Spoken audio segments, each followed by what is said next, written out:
दोस्तों नमस्कार। VK knowledge electrical में आप सभी का स्वागत है। इलेक्ट्रिशियन ट्रेड थ्योरी के महत्वपूर्ण क्वेश्चनों की सीरीज लेकर हम एक बार फिर उपस्थित हैं। दोस्तों ये मिक्स क्वेश्चनों की सीरीज संख्या 53 है। इससे पहले मिक्स क्वेश्चनों की 52 सीरीज हम अपलोड कर चुके हैं। जैसा कि आप सभी जानते हैं प्रत्येक सीरीज में 25 क्वेश्चन होते हैं, इसलिए आपने अभी तक लास्ट क्लासेज या लास्ट वीडियोज़ नहीं देखे तो ये सभी 52 क्लासेज आपको प्लेलिस्ट में मिल जाएगी। इन सभी वीडियो को भी आप ज़रूर देखें। दोस्तों चैनल पर नए हो या आपने चैनल को अभी तक सब्सक्राइब नहीं किया तो चैनल सब्सक्राइब ज़रूर करें। नोटिफिकेशन के लिए बेल आइकन को प्रेस करें ताकि चैनल पर जब भी कोई नया अपडेट हो तो आपको उसका तुरंत नोटिफिकेशन मिल सके। दोस्तों को भी चैनल को शेयर ज़रूर कीजिएगा। आप आज के अपने इस सीरीज में भी 25 क्वेश्चन होंगे। सभी क्वेश्चंस को लास्ट तक आप ज़रूर देखें। क्वेश्चन अच्छे लगे तो वीडियो को लाइक ज़रूर करें। कमेंट करके बताइएगा आपका स्कोर कितना रहा और वीडियो को दोस्तों को भी शेयर ज़रूर कीजिए। ये वो व्हाट्सएप पे 100 क्वेश्चन का पेपर भेजा था, उसी की सीरीज़ है। 75 क्वेश्चन हो जाएंगे आज के इस पेपर सहित। एक सीरीज़ और बनेगी 25 क्वेश्चनों की, उसके बाद नए क्वेश्चन शुरू होंगे जो आपने व्हाट्सएप पे सेंड किए हैं। तो सभी क्वेश्चंस को लास्ट तक आप ज़रूर देखें। चलिए आज के क्वेश्चन से स्टार्ट करते हैं। क्वेश्चन संख्या 1301 कहते हैं कि असमान ईएमएफ वाली दो बैटरी है, हम उनको क्या कर सकते हैं। दो अनइक्वल ईएमएफ वाली बैटरी है, ध्यान दीजिएगा। ऐसा क्वेश्चन पहले भी शायद मैं करवा चुका हूं और रिपीटेड क्वेश्चन है एक तरह से, लेकिन अच्छा क्वेश्चन है, एग्जाम में आता है। और समस्या ये है कि इसमें एक नहीं दो ऑप्शन सही है। देखिए अनइक्वल वाली जो ईएमएफ वाली बैटरी होती है उसको हम समांतर में भी नहीं लगाते और वो केवल श्रेणी में ही लग सकती है। तो ए और सी दोनों ऑप्शन इसके लिए सही बैठ रहे हैं। हालांकि अभी हम लोग सी ऑप्शन की ओर जाएंगे कि केवल श्रेणी क्रम में ही लगाया जा सकता है। देखिए पैरेलल में क्यों नहीं लगा सकते। जब दो बैटरी अनइक्वल ईएमएफ वाली हो उनको पैरेलल में अगर हम लगाते हैं तो लो वोल्टेज वाली बैटरी जो है वो चार्ज होना शुरू हो जाती है, हाई वोल्टेज वाली उसको पावर डिलीवर करना शुरू करती है और वो डिस्चार्ज हो जाती है। इसलिए क्वेश्चन का आंसर हम लोग सी करेंगे कि केवल श्रेणी क्रम में ही लगाया जा सकता है। हालांकि ए ऑप्शन भी इसका सही है। चलिए नेक्स्ट क्वेश्चन की ओर चलते हैं। अगला क्वेश्चन है कि श्रेणी लैंप से यानी सीरीज लैंप सेट है और किसी एलिमेंट की कंटिन्यूटी जांच कर रहे हैं। हम लोग एलिमेंट की कंटिन्यूटी जांच कर रहे हैं तो उस समय यदि उस पर्टिकुलर उपकरण में शॉर्ट सर्किट हो तो टेस्ट लैंप की प्रक्रिया क्या होगी। दोस्तों अच्छा क्वेश्चन है और कोशिश करेंगे कि इसी एक क्वेश्चन में हम लोग 3 क्वेश्चन को पढ़ें। देखिए किसी भी इक्विपमेंट की कंटिन्यूटी जांच के लिए हम सीरीज टेस्ट लैंप का उपयोग कर सकते हैं। आपको मैं एक छोटा सा डायग्राम बनाना चाहूँगा। मान लीजिए कि हम लोग हीटर को लेते हैं और जैसा कि आप सब ने देखा होगा हीटर का प्रतीक जो होता है वो अपने थ्योरेटिकल प्रतीक है, डायग्राम में जो काम में लेते हैं इस तरह से होता है। मान लीजिए ये हीटर का एलिमेंट है, इसको टेस्ट करने के लिए हम लोग सीरीज टेस्ट लैंप का उपयोग करेंगे। सीरीज टेस्ट लैंप में ऐसे फ्यूज लगेगा एक और यहाँ पर वो सीरीज टेस्ट लैंप होगा अपना, ये फेज और ये न्यूट्रल है, राइट। तो ये हो रही है इसकी कंटिन्यूटी जांच। अब देखिए ध्यान रखिएगा दोनों टर्मिनल्स पर लगता है कंटिन्यूटी जांच के दौरान। अब इसके अपने पास 3 ऑप्शन निकल करके आएंगे। यदि ये लैंप डिम प्रकाशित होता है तो हीटिंग एलिमेंट बिल्कुल ओके है, क्योंकि दोनों सीरीज में आए, वोल्टेज ड्रॉप हो गई, लैंप को पूरी वोल्टेज मिल नहीं रही, इसलिए लैंप डिम प्रकाशित हो रहा है। यदि लैंप पूर्ण प्रकाशित होता है, पूर्ण प्रकाशित का मतलब या तेज प्रकाशित भी बोल सकते हैं अपन, मतलब अपनी रेटिंग के अनुसार पूरा जल रहा है, वैसा जल रहा है जैसा उसको पूरी सप्लाई 220 वोल्ट मिलने पर जलता था, इसका मतलब ये एलिमेंट अपना शॉर्ट हो गया। क्यों? क्योंकि इसने कोई ड्रॉप करवाया ही नहीं, पूरी की पूरी लैंप को ही मिल गया वोल्टेज, एक तरह से यहाँ से फेज मिला और यहाँ से इस ओर से न्यूट्रल मिल गया।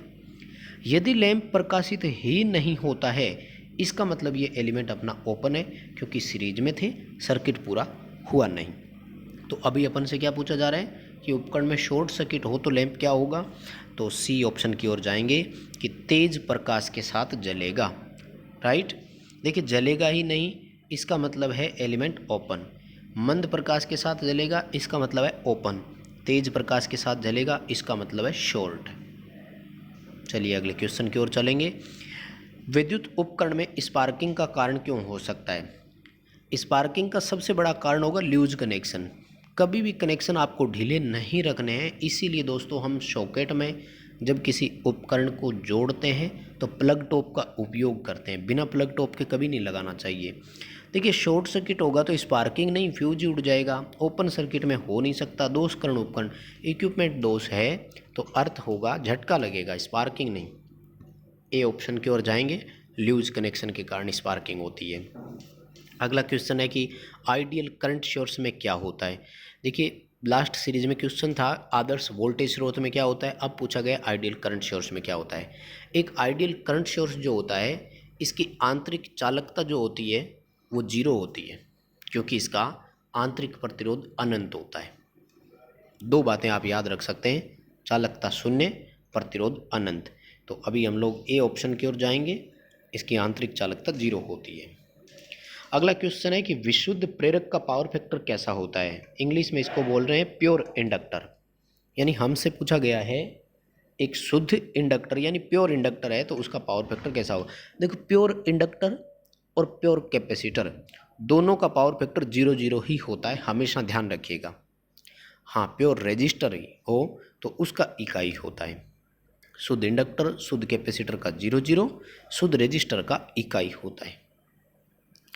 नेक्स्ट अपना क्वेश्चन है कि t बराबर अनंत यानी टाइम कितना है अनंत पर शून्य प्रारंभिक स्थिति के साथ एक इंडक्टर निम्नलिखित रूप से कार्य करेगा। देखिए इस चीज़ को ऐसे याद नहीं करें तो हम लोग दूसरी ओर जाते हैं। भाई टाइम अनंत होने का मतलब क्या है, फ्रीक्वेंसी जीरो, क्योंकि जिसकी फ्रीक्वेंसी जीरो है उसी का समय अनंत आएगा ना, क्योंकि टाइम बराबर 1 बटा फ्रीक्वेंसी होता है। 1/0 करेंगे तो टाइम कितना आया अनंत, यानी फ्रीक्वेंसी क्या है जीरो। एक इंडक्टर का इंडक्टिव रिएक्टेंस यानी जो एक्सएल होता है वो 2πfl के बराबर होता है। भाई जब फ्रीक्वेंसी जीरो है तो एक्सएल भी कितना है जीरो। एक्सएल होता है कॉइल में से धारा प्रवाह का विरोध। कुंडली में धारा प्रवाह का कोई विरोध हो नहीं रहा, इसलिए कुंडली में प्रवाहित धारा अनंत होगी, यानी विरोध शून्य, तो इंडक्टर शॉर्ट सर्किट की भांति कार्य करता है। वैसे भी आप लोग याद रखें डीसी सप्लाई पर इंडक्टर शॉर्ट सर्किट की तरह, कैपेसिटर ओपन सर्किट की तरह कार्य करता है। विवर्त परिपथ को इंग्लिश में ओपन सर्किट ही कहते हैं, ओपन को हिंदी में खुला या विवर्त बोलते हैं हम लोग। टाइम अनंत का मतलब फ्रीक्वेंसी जीरो ही है, तो कैपेसिटर ओपन और इंडक्टर शॉर्ट सर्किट की तरह कार्य करता है। नेक्स्ट अपना क्वेश्चन है धातुओं का वह गुण जिसके कारण उसे तारों के रूप में खींचा जा सकता है। देखिए धातुओं में 3 तरह के गुण होते हैं, वैद्युतिक गुण, रासायनिक गुण और यांत्रिक गुण। और यांत्रिक गुणों में आती है जैसे strength, malleability, elasticity, ductility, brittleness, ये सारे उसके मैकेनिकल गुण में आते हैं। जैसे कोई धातु भंगुर है, ब्रिटल है, तो वो हल्की सी चोट से टूट जाएगी। किसी धातु में प्रत्यास्थता का गुण पाया जाता है, जैसे रबर बैंड है, इसका मतलब क्या है कि उसको एक निश्चित लंबाई तक हम खींच सकते हैं, जैसे ही छोड़ देंगे तो वो अपनी पूर्वावस्था में आ जाएगी। इसी तरह से एक और होती है जिसको हम लोग बोलते हैं सुघट्यता, इंग्लिश में बोलते हैं प्लास्टिसिटी। ये वो गुण है कि खींच करके हम उसको लंबा कर सकते हैं और वो अपनी पूर्व स्थिति में आएगी नहीं। आघातवर्धनता, इसको इंग्लिश में बोलते हैं मेलिएबिलिटी। मेलिएबिलिटी का मतलब होता है कि इसको चोट मारकर हम फैला सकते हैं, जैसे धातु की चद्दर वगैरह बनाते हैं। तो इसी तरह से डक्टिलिटी यानी तन्यता एक गुण होता है जिसके कारण हम खींच करके उसके तार बनाते हैं। कॉपर में, एल्यूमिनियम में डक्टिलिटी सबसे ज़्यादा पाई जाती है। तो हम लोग इस क्वेश्चन का ऑप्शन क्या करेंगे, ए करेंगे, यानी तन्यता। डक्टिलिटी के कारण ऐसा होता है कि हम उसको तार में खींच लेते हैं। नेक्स्ट अपना क्वेश्चन है कि ओवरहेड टेलीफोन लाइंस की तारें किस धातु की बनी होती है। तो ये तो फिक्स आंसर है, उत्तर याद रखिएगा, स्टील की तार होती है। बी ऑप्शन करेंगे, ओवरहेड टेलीफोन लाइन में स्टील की तारें हम काम में लेते हैं। अगला अपना क्वेश्चन है कि इंसुलेशन सामग्री पर नमी का निम्नलिखित प्रभाव पड़ता है। देखिए भाई 4 ऑप्शन है, मैं आपको चारों ऑप्शन ही बताता हूँ कैसे कैसे होता है। इस क्वेश्चन में 2 ऑप्शन सही दिए हैं, ये पेपर में क्वेश्चन आए हुए हैं इसलिए हमने एज इट इज इनको उठाया है, कोई चेंजेज अपन ने किया नहीं है। ऑब्जेक्शन वाले क्वेश्चन ही होते हैं ऐसे, क्योंकि इसमें 2 ऑप्शन सही बैठ रहे हैं। हालांकि क्या क्या फ़र्क पड़ता है देखिए, इंसुलेशन प्रतिरोध में वृद्धि नहीं, इंसुलेशन प्रतिरोध में कमी होती है।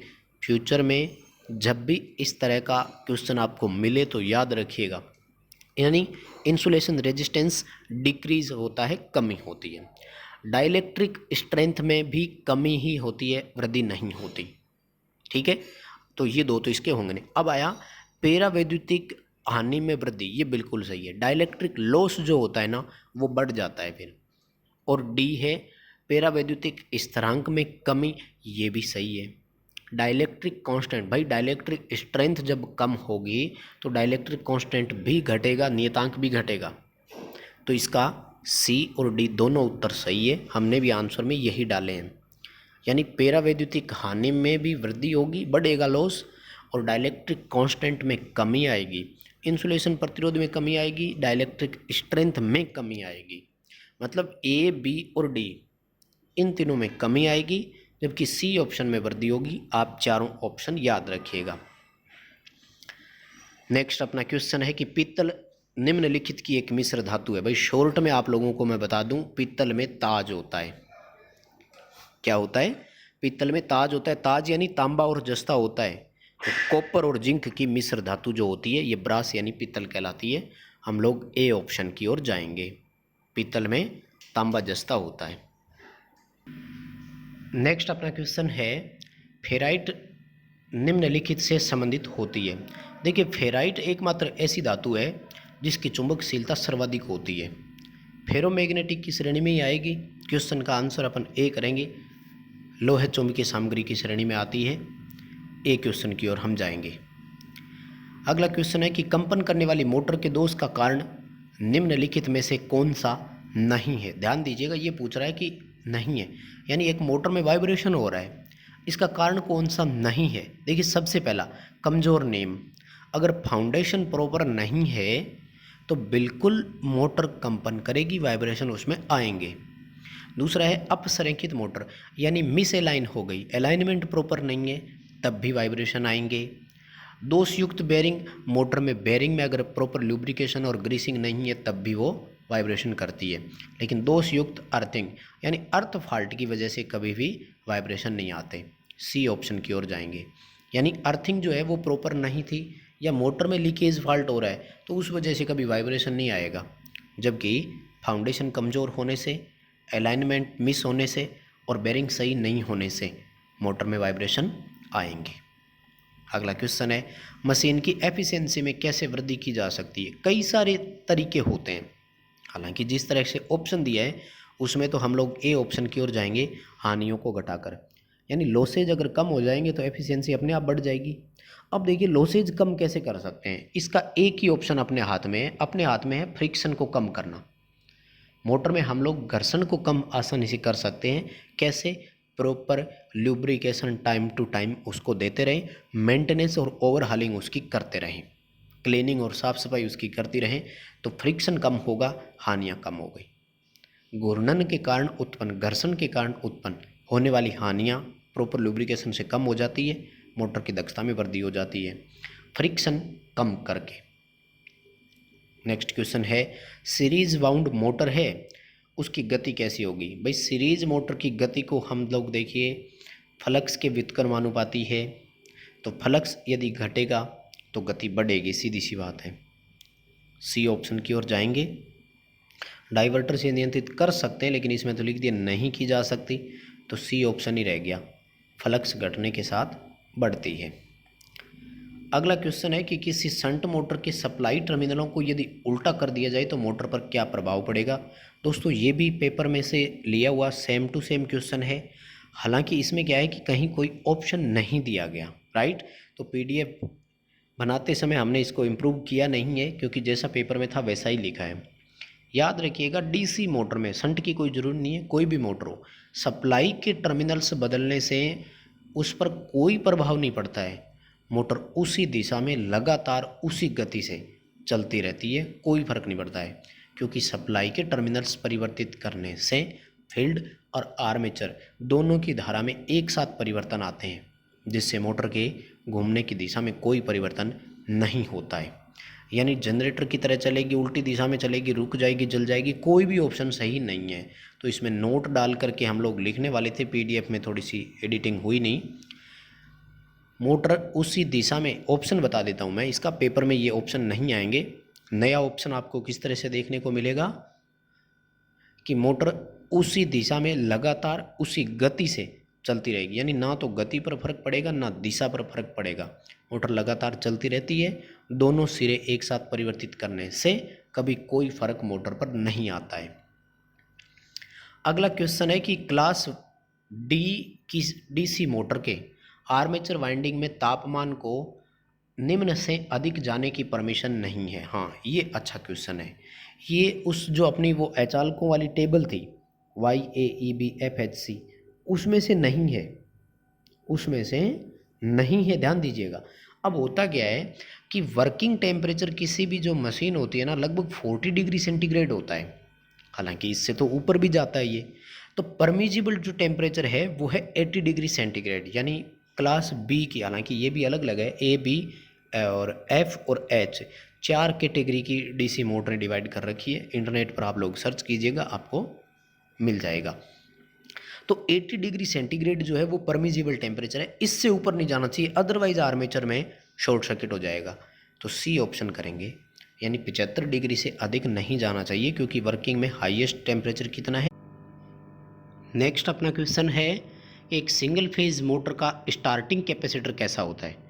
देखिए, स्टार्टिंग कैपेसिटर शब्द का मतलब यहाँ पर ये है कि केवल स्टार्टिंग के समय ही वो कैपेसिटर काम आता है, बाद में रनिंग में हट जाता है, यानी कैपेसिटर स्टार्ट मोटर के बारे में बात कर रहा है, परमानेंट कैपेसिटर मोटर के बारे में नहीं।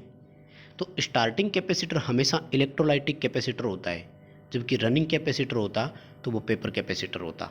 अभी ए ऑप्शन की ओर जाएंगे, परमानेंट कैपेसिटर मोटर का कैपेसिटर होता तो फिर सी उत्तर करते, पेपर कैपेसिटर की ओर।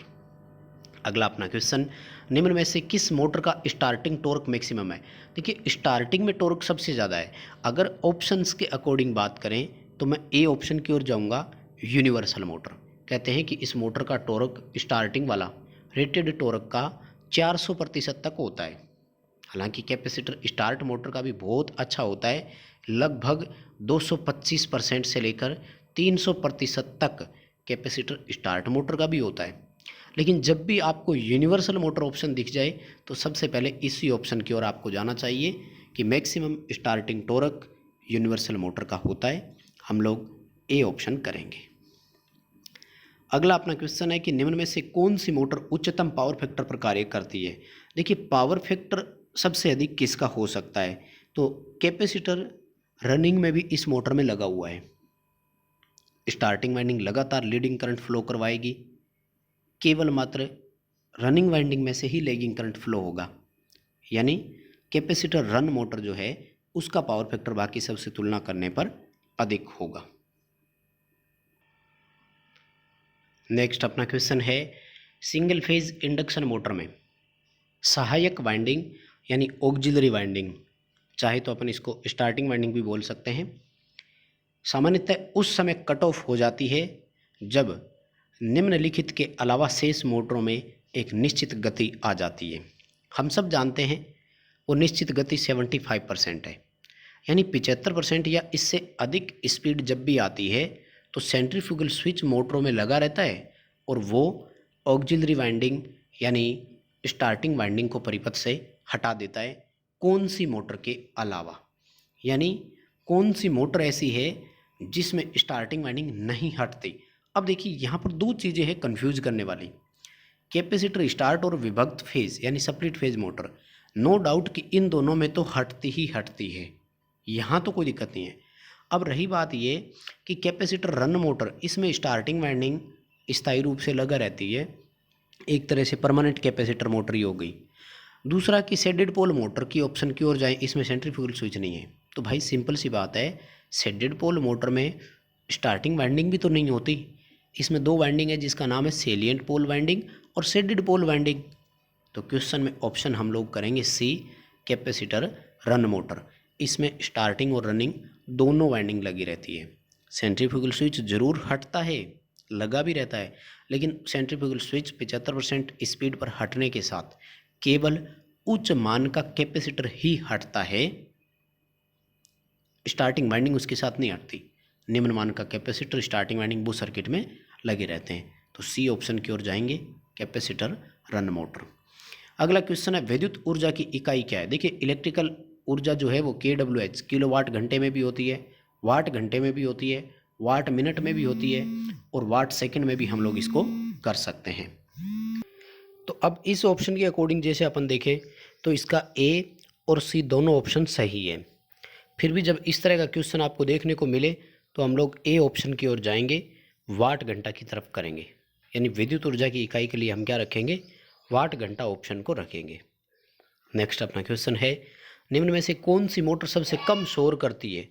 देखिए शोर रहित परिचालन जिस मोटर में होता है तो वो मोटर है अपनी हिस्टैरिसीस मोटर। इसका रोटर कठोर क्रोमियम स्टील का बना होता है और हिस्टैरिसीस और एडी करंट के कारण इसमें टॉर्क उत्पन्न होता है। टेप रिकॉर्डर वगैरह में इसका उपयोग हम इसीलिए करते हैं, यानी डी ऑप्शन की ओर जाएंगे। हिस्टैरिसीस मोटर में सबसे कम शोर उत्पन्न होता है, इसीलिए इसका उपयोग अपन शोर वाले मापी यंत्रों में भी कर सकते हैं कि जिनमें शोर बहुत महत्व रखता हो। नेक्स्ट क्वेश्चन है कि कैपेसिटर स्टार्ट मोटर में कैपेसिटर निम्न के साथ श्रेणी क्रम में लगा रहता है।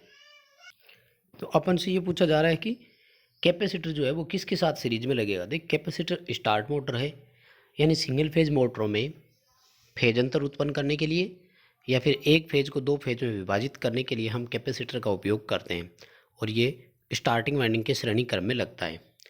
सेंट्रीफ्यूगल स्विच भी यहीं लगता है और जैसे ही 75% एंड अबोव स्पीड होती है तो सेंट्रीफ्यूगल स्विच, स्टार्टिंग वाइंडिंग और कैपेसिटर तीनों इस मोटर में हट जाते हैं। नेक्स्ट अपना क्वेश्चन है कि उच्च गुणवत्ता वाले टेप रिकॉर्डर और रिकॉर्ड प्लेयर में हिस्टैरिसीस मोटर के उपयोग करने का मुख्य उद्देश्य क्या है, मुख्य कारण क्या है। यानी हाई क्वालिटी के जितने भी टेप रिकॉर्डर होते हैं उन सब में हिस्टैरिसीस मोटर हम काम में लेते हैं। इसका कारण क्या है, सबसे अच्छा कारण ये है कि ऐसे सिस्टम में हमें एक कांस्टेंट टॉर्क की आवश्यकता होती है, एक स्थिर टॉर्क की आवश्यकता होती है जो लगातार बना रहे और कांस्टेंट रहे। क्वेश्चन का आंसर भी रहेगा कि ये अत्यधिक स्थिर टॉर्क बनाती है, यानी स्टेडी टॉर्क अपन को प्रदान करती है, इसलिए अपन इसका उपयोग करते हैं। नेक्स्ट क्वेश्चन है कि यूनिवर्सल मोटर कैसे चलती है। देखो वैसे तो यूनिवर्सल मोटर एसी डीसी दोनों पर ऑपरेट होती है, एक समान रूप से चल सकती है, फिर भी एसी पर जब हम इसको ऑपरेट करवाते हैं तो थोड़ा सा इसमें सुधार किया जाता है। अगर कंपैरिजन में हम बात करें तो एसी और डीसी पर इसके परिचालन में कुछ परिवर्तन आता है। डीसी सप्लाई पर जब हम इसको चलाते हैं तो इसकी स्पार्किंग एसी की तुलना में कम होती है और स्पीड थोड़ी सी वहाँ पर अधिक होती है। ए ऑप्शन की ओर जाएंगे कि कम स्पार्किंग के साथ डीसी सप्लाई पर उच्च गति से चलती है, एसी में तुलना करें, एसी में स्पार्किंग थोड़ी सी अधिक होती है। क्वेश्चन का आंसर अपना ए रहेगा। तो बस दोस्तों आज की इस सीरीज में इतने ही क्वेश्चन है। अगर क्वेश्चन एक्सप्लेन करने का तरीका पसंद आया हो तो वीडियो को लाइक ज़रूर कर देना। 25 में से आपके कितने क्वेश्चन सही हो रहे थे कमेंट करके आपका स्कोर भी ज़रूर बताइएगा। दोस्तों को भी शेयर ज़रूर करना।